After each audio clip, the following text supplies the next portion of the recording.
Can Zhen Huan, blessed with both beauty and talent, truly outshine all in the imperial harem and enjoy everlasting favor? Days passed, and then one quiet evening as dusk fell, I secretly summoned Lu Zhu and Huanbi to the inner hall. With their swift assistance, I changed into Huanbi's maid attire. My hair was partially tied up, adorned with silk flowers to obscure most of my face. Noticing their puzzled expressions, I glanced around to ensure no one was nearby before whispering, "I need to visit Mei Zhuang at Kunju Hall." Lu Zhu, astonished, asked, "Why the sudden visit? Didn't the emperor decree that no one is to see Mei Zhuang without his order?" Huanbi also advised, "Miss, perhaps you shouldn't go. We're ill-prepared for such a haste." Ignoring their concerns, I continued buttoning my tunic. "Aren't we preparing right now? Huanbi, you were born into my service, and few in the palace have seen you, so you're not easily recognized. I'll claim I am you." Escorted by Jinxi to deliver food to Kunju Hall. "I've arranged everything. We'll slip in when the night guards change shifts. It's foolproof." Lu Zhu remained worried. "Miss, being caught would be seen as a grave deception, not merely a matter to be settled by reducing your allowance. Besides, you're currently in the emperor's favor. It's unnecessary to take this risk." Checking my appearance in the mirror, seeing I looked different from usual, I thought merely walking with my head down would prevent recognition. Emperor's favor or not, I must go. Tonight, and Marin has been chosen to serve the emperor, presenting a perfect opportunity. Turning to Huanbi, I instructed, "Stay in the inner hall alone, don't be seen by anyone. Lu Zhu, keep watch outside, ensuring no one enters the inner hall. I'll have Jinxi accompany me." With that, I stepped outside, disregarding the astonished looks of Lu Zhu and Huanbi, and left quietly. Jinxi was already waiting outside, pretending to escort a maid. As we reached the gate adorned with hanging flowers, a guard chuckled to Jinxi, "Where are you headed, Aunt?" "Oh, isn't this Lady Huanbi? If you're both leaving together, the young master must have an urgent task for you." Jinxi replied, "Indeed, we're in a hurry to leave." The guard promptly stepped aside, flattering, "Of course we won't hinder you, Aunt and Lady." After walking some distance and exchanging glances with Jinxi, I couldn't help but smile, saying, "It seems my disguise is quite convincing." Jinxi smiled back, "Lady Huanbi and you do share a similar stature. Upon closer inspection, your eyes resemble the young master's the most." My expression darkened slightly. Perhaps it's because we've spent much time together. Sensing she misspoke, Jinxi didn't dare continue and silently walked on. We took several turns, leaving Yong Alley for Shangling Garden. Nestled among small artificial hills were two modest rooms, originally for concubines to change and rest. Jinxi whispered, "Let me accompany you inside to change. Eunuch Yun is waiting." I sighed. I hope today's efforts won't be in vain. Seeing Jinxi's respectful silence, I earnestly said, "Go on, be cautious." After changing my attire, I emerged in the familiar guise of a concubine, my hair partly hanging down to obscure my face, the pearls in my hair simpler, resembling more the dress of a casual visit between households. I rose and took the hand of little eunuch Yun, heading down a secluded path. Through a dense bamboo grove, we reached the back door of Consort Feng's Yunjiao Hall. Someone was already there to meet us, and we went straight into Consort Feng's side hall without encountering anyone unexpected, which greatly eased my mind.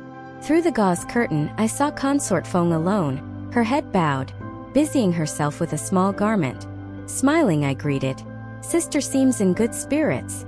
Startled by my voice, Consort Feng hurriedly looked up, and upon seeing me, she rose with a smile to welcome me, saying, "You came so quietly, you gave me a fright." Stepping through the curtain with a playful air, I replied, "I wandered here after dinner, passing by the back of your Yunjiao Hall, and thought to visit you. I didn't mean to startle you." We sat down together, and she said with a gentle smile, "It's no disturbance at all. I was just making a small skirt to send to Shuha and the imperial princess. What do you think?" I examined it carefully. Consort Feng was about to call for tea, but I stopped her. "Let's not rush. Let's have a good chat. The servants might dampen our spirits if they come in." Consort Feng pondered for a moment and agreed. "Indeed, I feel constrained with them around. It's funny, it's not so much that I constrain them, but rather they seem to constrain me." The wind rustled the bamboo leaves outside the hall like a downpour, and I smiled. Sister always enjoys tranquility. We sat quietly chatting for a while, and as the sky darkened, I couldn't help but worry about the movements in Yingxin Hall, and whether Consort Hua and noble Lady Chao would seize this opportunity. Consort Feng sat across from me, softly sharing anecdotes about the imperial children. These light-hearted stories gradually soothed my slight unease. Observing her, I saw she was indeed a dignified and gentle woman, with delicate features and a serene demeanor. Her intelligence and beauty were understated, resembling the typical well-bred young lady from a noble family, with a natural warmth and amiability. Among the consorts, she never stood out or actively sought favor. On the rare occasion her eyes sparkled with vivacity, she would quickly lower her gaze, blending into the crowd. I thought to myself that she must be someone who avoids conflict, living quietly in a corner of the harem, overshadowed by the consort's competition for beauty and favor.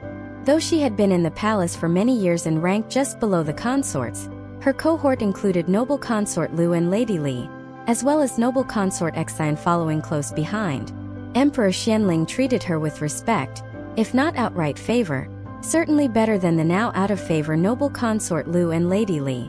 Such inconspicuous women often manage to touch people with their grace, and have a way of protecting themselves without provoking others. I smiled to myself, yet in this harem, many concealed their sharp edges, just like the woman before me. If she truly lacked all merit and had no means of self-defense, how could she have securely held her position as Consort Feng under Consort Hua for so many years? Suddenly, a commotion arose outside the hall, with the sound of many people rushing in and shouts echoing. However, they were not heading towards Consort Feng's Yunjiao Hall, but seemed to be moving towards the nearby Kunju Hall. A barely noticeable smile crossed my lips. As expected, they had come. I casually remarked, "It seems something significant is happening." Consort Feng remained composed.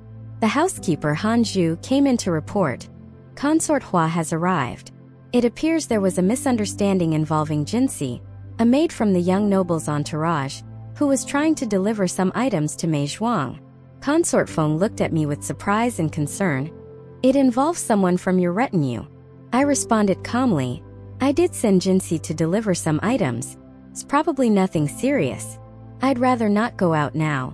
My presence might only complicate matters further." Understanding the delicate situation between Consort Hua and me, Consort Feng advised, "Let's not rush to greet her. Consort Hua is likely not in the mood to deal with us right now. We should wait and see how things unfold before going out." We stood by the window, quietly listening to the events outside. Feng Ruo's voice, respectful and measured, could be heard.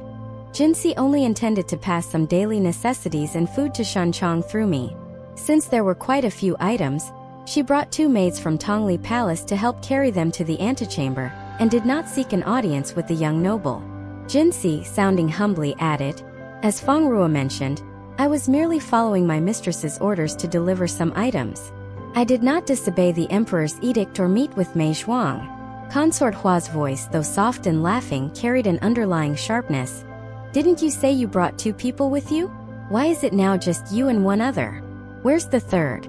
Too busy with official duties to see me, perhaps?" Jinxi's voice betrayed a hint of panic. "The other is Pinner from Tongli Palace. I had her return first." Consort Hua chuckled dismissively. "Is that so? Then there's no need for further talk here. I've heard rumors of someone secretly visiting a confined concubine in Kunju Hall, which is against palace regulations and the imperial decree. I came to investigate." Feng Ruo tried to defuse the situation with gentle persuasion. "Mei Zhuang is confined by imperial decree, with strict orders for her supervision.